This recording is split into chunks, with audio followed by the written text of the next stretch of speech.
Hello বন্ধুরা, কেমন আছো সবাই? আশা করি তোমরা সবাই খুব ভালো আছো, আমিও ভালো আছি। তো দেখো বন্ধুরা, আজকে আমাদের বাড়িতে বালক সেবা হবে, তো রান্নার লোক পাইনি, এই জন্য সমস্ত রান্নাটাই আমাকে করতে হচ্ছে।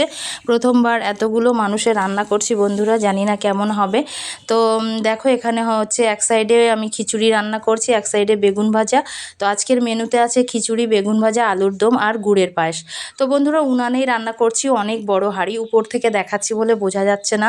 তো দেখো দুটো উনুনে বসিয়ে দিয়েছি রান্না, একটাতে বেগুন ভাজা করছি, একটাতে খিচুড়ি, আবার একটাতে পায়েস বসিয়ে দিয়েছি, আর একটাতে আলুর দম করছি।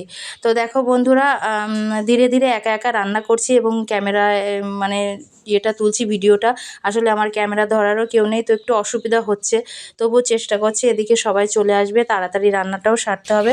তো দেখো বন্ধুরা রান্নাটা কমপ্লিট হয়ে গেছে, একটু ঝোল বেশি হয়ে গেছে আলুর দমে, আর এদিকে খিচুড়ি কমপ্লিট, এদিকে বেগুন ভাজাও কমপ্লিট হয়ে গেছে, আর এইদিকে দেখো গুড়ের পায়েসও হয়ে গেছে রেডি। তো বন্ধুরা কেমন হয়েছে আজকের রান্নাটা অবশ্যই কমেন্ট করে বলবে। টাটা।